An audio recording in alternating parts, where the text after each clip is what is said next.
اب آقا علیہ الصلوۃ والسلام نے فرمایا کہ اے بندے، میں نے پہلے بات کی تھی کہ دل کی بات کی تھی، اس دل کی جو زبان تھی وہ ظاہر کی زبان تھی۔ اب ایک دل دیا ہے، وہ بھی ایک جو باطن میں رکھا ہے، اس کی بھی ایک زبان ہے۔ وہ زبان بھی تو اس دل کی کیفیت بتاتی ہے، اس دل کے احوال کی خبر دیتی ہے، اس دل کے معاملات کی اور اس دل کے ہیلتھ کی، اس دل کی صحت کے بارے میں خبر دیتی ہے کہ دل کس کیفیت میں پھر رہا ہے۔ ظاہر کی زبان ہو تو وہ دو ہونٹوں کے درمیان ہے، وہ اپنے ظاہر کی کیفیت بتاتی ہے اور اپنے احوال کی خبر دیتی ہے۔ اگر باطن کی زبان ہو تو وہ اللہ کا عارف ہوتا ہے، وہ اللہ کا ولی ہوتا ہے، وہ کامل ہوتا ہے، وہ آپ کو دل کی کیفیت اپنی زبان سے بتاتا ہے۔ اس لیے فرمایا ہزار خوف ہو لیکن زباں ہو دل کی رفیق، یہی رہا ہے ازل سے قلندروں کا طریق۔ وہ اپنے آپ سے قلندر، اللہ والے، اللہ کی چوکھٹ پر بیٹھنے والے، سلوک کی راہ کے مسافر، خدا کے طلبگار، خدا کی بارگاہ میں اس کی قربت کا سفر طے کرنے والے، اس کی قربت کی، اس کی معیت الہیہ کے لیے تگ و دو کرنے والے خود نہیں بتاتے، کسی معالج کے پاس جا کے کہتے ہیں شیخ آپ بتا دیں میرا دل کہاں ہے۔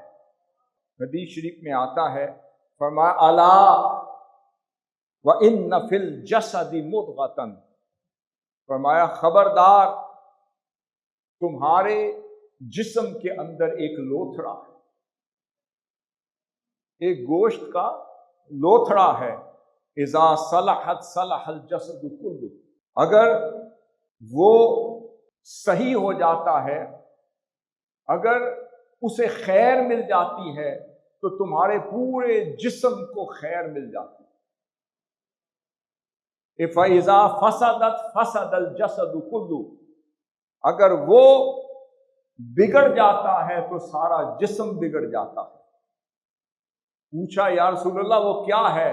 فرمایا الا وہی القلب، اسے دل کہتے ہیں۔ اب ہم اس باطن کے دل کی کیفیات کی طرف چل رہے ہیں۔ پھر حضرت ابو ہریرہ رضی اللہ تعالیٰ عنہ نے فرمایا، آپ نے فرمایا القلب ملکن، جو دل ہے وہ اندر کا بادشاہ ہے، والاعضاء جنودہ، اور سارے کے سارے اعضاء، جسم کے اعضاء اس کی فوج ہیں۔ فرمایا فاذا طاب الملک طابت جنودہ، اور اگر جو بادشاہ کو خیر مل گئی اور خیر پر قائم ہو گیا اور بھلائی پر قائم ہو گیا، سمجھ لو اس کا پوری فوج بھلائی اور خیر پر گامزن ہو گئی۔ فَإِذَا خَبِثَتْ الْمَلِكُ خَبِثَتْ جُنُودُهُ، اگر وہ خبیث ہو گیا، اگر وہ کرپٹ ہو گیا تو ساری کی ساری فوج کرپٹ ہو جائے۔ سارا دار و مدار اندر کی پوری وادی کا کس پر ہے؟ فرمایا وہ تمہارے دل پر ہے۔ ایک دل کی بھی قسمیں ہیں۔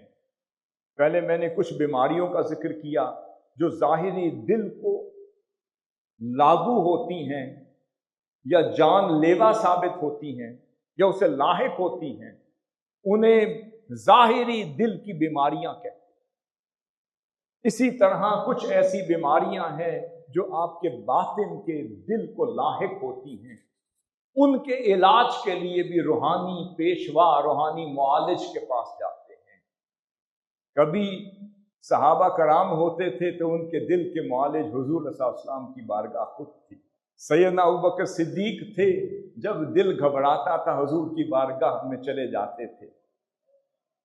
سیدنا عمر فاروق جب ساتھ چل رہے تھے، بڑا مشہور صحیح مسلم کا جو واقعہ ہے، جو حدیث شریف ہے، آقا صلی اللہ علیہ وسلم کے دست اقدس میں اپنا ہاتھ دیا ہوا تھا، آقا صلی اللہ علیہ وسلم بھی موج میں چل رہے تھے۔ میں دل کے علاج کی بات کرنے لگا ہوں تو عرض کرنے لگے یا رسول اللہ آج آپ کا چہرہ دیکھ کر دل چاہ رہا ہے کہ دل کی بات کر دیں۔ آپ نے فرمایا کرو عمر، کیا بات ہے؟ فرمایا یا رسول اللہ میں ہر شے سے بڑھ کر آپ سے محبت کرتا ہوں۔ میں اپنے والدین سے، اپنی اولاد سے، مال و دولت سے، کائنات سے، ہر شے سے بڑھ کر انی احبک، میں آپ سے محبت کرتا ہوں، مگر یا رسول اللہ اپنے نفس سے بڑھ کر ابھی نہیں کرتا۔ حق بول دیا، سچ بات کر دی، یا رسول اللہ ابھی میرے دل کی کیفیت یہ ہے کہ میں ہر شے سے تو بڑھ کر آپ سے محبت کر سکتا ہوں، پر اپنے دل سے بڑھ، اپنے نفس سے، اپنی جان سے بڑھ کر۔ آقا صلی اللہ علیہ وسلم نے فرمایا لا یا عمر، ابھی تیرا ایمان مکمل نہیں ہوا۔ دوسری حدیث شریف ہے نا، لا یؤمن احدکم حتی اکون احب الیہ من والدہ وولدہ والناس اجمعین، کہ کوئی شخص اس وقت تک مومن ہو ہی نہیں سکتا جب تک اولاد سے، والدین سے اور اپنی جان سے، عزیز و اقارب سے بڑھ کر حضور سے محبت نہ کرے۔ اب آپ نے سچ بولا، کیونکہ دل کا علاج وہ حضور کی بارگاہ میں جا کے کرواتے تھے نا۔ بے شک سیدنا عمر بن خطاب تھے، شیطان بھی جن کے سائے سے ڈرتا تھا، مگر جس سے وہ ڈرتے تھے وہ بارگاہ مصطفیٰ۔ حضور میرے دل کی ابھی یہ کیفیت نہیں ہے، ہر شے سے بڑھ کر تو محبت کرتا ہوں پر اپنی جان سے نہیں۔ اب میں لا یا عمر، عمر ابھی تیرا ایمان مکمل نہیں ہوا، یہ کہہ کر چھوڑا نہیں۔ ایک روایت میں آتا ہے اپنا دست اقدس سیدنا عمر فاروق رضی اللہ تعالیٰ عنہ کے قلب پر رکھ دیا، دل پر رکھ دیا، ان کے سینے پر رکھ دیا، اور دوسری روایت میں آتا ہے نگاہ فرما دی۔ اگر دونوں روایت کو لے لے تو ایک علاج نگاہ سے ہوتا ہے اور ایک دست اقدس سے ہوتا ہے۔ ہلکا پھلکا علاج کرنا پڑے تو نگاہ کافی ہے، اور اگر آپریشن کرنا پڑے تو دست اقدس سے کرنا پڑتا ہے۔ آقا صاحب السلام نے دونوں قسم کے علاج بتا بھی دیے، کر بھی دیے۔ فرمایا اے عمر تیرا علاج کر دیا، ابھی دست اقدس رکھنے کی دیر تھی۔ ایک اور روایت میں آپ فرماتے ہیں میں آقا صاحب السلام کی دست اقدس کی کیفیت اور ٹھنڈک محسوس کرنے لگا اور میرے دل کی کایا بدل گئی۔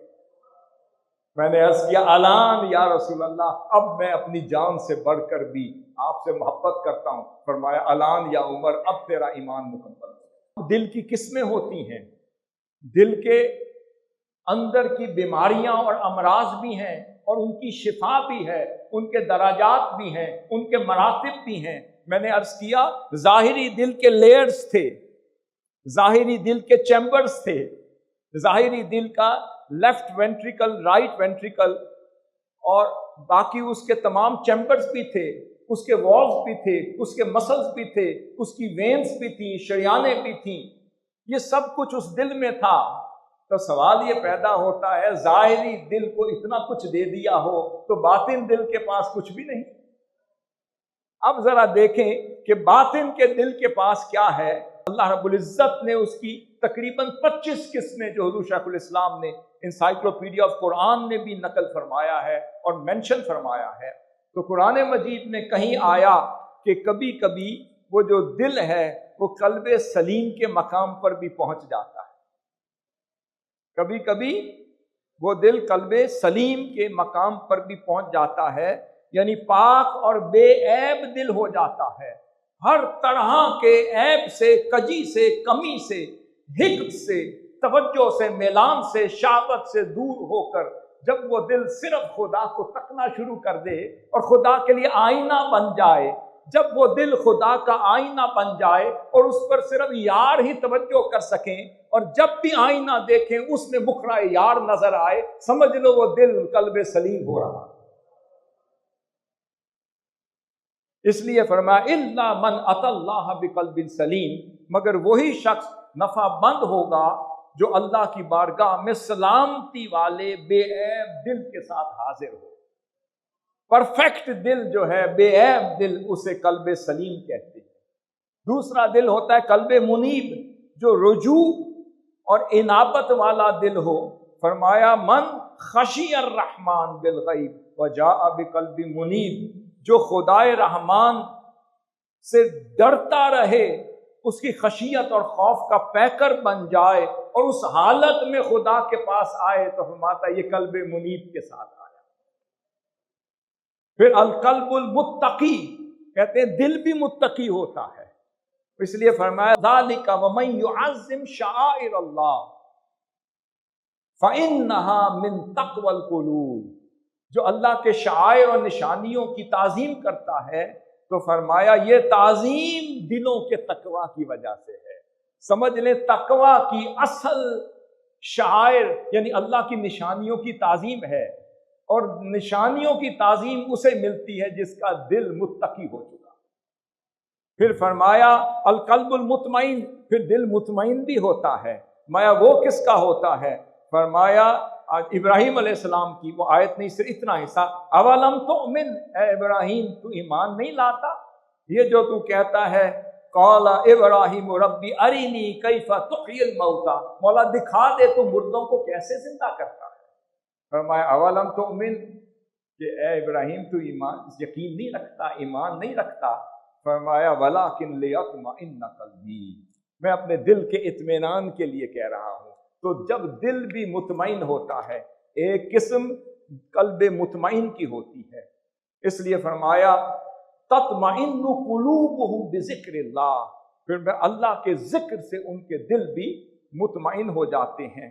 پھر اس کے بعد ایک قلب خائف ہوتا ہے جو ہر وقت خوف زدہ اور اضطراب کی کیفیت میں رہتا ہے۔ فرمایا قلوب یومئذ واجفہ ابصارها خاشعہ، فرمایا اس دن لوگوں کے دل خوف اور اضطراب سے دھڑک رہے ہوں گے۔ قیامت کے دل جو دل دھڑک رہے ہوں گے اسے قلب خاشعہ کہا ہے، القلب الخائف کہا ہے۔ پھر اگلی قسم ہے القلب المرعوب، جو دل مرعوب ہو جاتا ہے، روب تلے آ جاتا ہے، وہ ایک اور دل کی قسم ہے۔ فرمایا اللہ رب العزت نے فرمایا سنلقی فی قلوب الذین کفروا الرعب، فرمایا ہم ان قریب کافروں کے دل میں تمہارا روب ڈال دیں گے۔ تو یہ قلب مرعوب ہے۔ پھر آگے فرمایا القلب الحی، تو دل زندہ بھی ہوتا ہے، اسے قلب حی کہتے ہیں۔ فرمایا ان فی ذلک لذکری لمن کان لہ قلب، فرمایا بے شک ان کھنڈرات میں، ان نشانیوں میں ان لوگوں کے لیے تذکر ہے، انتباہ ہے، اس شخص کے لیے جو صاحب دل ہو گیا، یعنی قلبی بیداری کا باعث ہو، جس کا دل بیدار ہو جائے، جاگ جائے، آنکھیں کھل جائیں، اسے قلب حی کہتے ہیں۔ اس کے بعد القلب المیت بھی ہے۔ فرمایا صم بکم عمی فہم لا یرجعون، جو نہ دیکھ سکیں نہ سمجھ سکیں انہیں قلب میت کہتے ہیں۔ فرمایا لہم قلوب لا یفقہون بہا، ان کے دل تو ہیں مگر دل کی آنکھ سے سمجھتے نہیں، وہ قلب میت ہیں۔ آپ سمجھائیں نہیں سمجھتے، آپ کو وقت ضائع کرنے کی ضرورت نہیں، اس دل پہ کام کریں جو مریض ہے، کم از کم سلیم تو ہو جائے گا۔ جو میت ہو گیا اس کو چھوڑ دیں۔ فرمایا لہم قلوب لا یفقہون بہا، ان کے دل ہیں مگر اس سے کچھ سمجھتے نہیں۔ وَلَهُمْ أَعْيُنٌ، آنکھیں ہیں، لا یبصرون بہا، اسے دیکھتے نہیں، نہ حق نہیں دیکھتے۔ ابو لہب اور جہل والی آنکھیں تو ہیں، دیکھتے ہیں، پر جس نگاہ سے بلال حبشی دیکھتے ہیں وہ نگاہ ان کے پاس نہیں۔ فرمایا وَلَهُمْ آذَانٌ لَا يَسْمَعُونَ بِهَا، ان کے پاس کان تو ہیں مگر حضور کی وہ مٹھاس بڑی آواز سنتے نہیں۔ فرمایا اولئک کالانعام بل ہم اضل، یہ چوپاہوں کی طرح ہیں بلکہ ان سے بھی بدتر ہیں۔ پھر آگے فرمایا القلب اللین، قلب جو ہے وہ لین یعنی نرمی والا بھی ہوتا ہے۔ فرمایا فبما رحمت من اللہ لنت لہم، محبوب یہ آپ کے دل قلب اطہر کی وہ نرمی ہے کہ آپ ان کے لیے واری واری جا رہے ہیں۔ یہ آپ کے قلب اطہر کی نرمی ہے یا رسول اللہ، آپ ان کے لیے پیکر عفو و درگزر بنے بیٹھے ہیں، آپ ان کے لیے سخی اور لجپال ہیں، جو آتا ہے آپ کی بارگاہ سے بھر کے لے جاتا ہے۔ پھر اس کے بعد فرمایا ایک قلب وجل خائف دل بھی ہے۔ اسی طرح القلب الاعمی کہتے ہیں دل کا اندھا پن، دل بھی اندھے ہوتے ہیں۔ فرمایا افلم یسیروا فی الارض فتکون لہم قلوب یعقلون بہا، فرمایا کہ کیا تم زمین پر پھرتے نہیں، نشانیاں دیکھتے نہیں؟ کیا تمہارے پاس ایسے دل ہیں جو سمجھتے نہیں، ایسی سماعتیں ہیں جو سنتی نہیں؟ فرمایا فإنها لا تعمى الابصار، فرمایا آنکھیں اندھی نہیں ہوتی۔ یا رسول اللہ پھر کیا اندھا ہوتا ہے؟ فرمایا میرے رب نے فرمایا وَلَكِن تَعْمَى الْقُلُوبُ الَّتِي فِي الصُّدُورِ، فرمایا دل اندھے ہو جاتے ہیں جو تمہارے سینوں میں چھپے ہوئے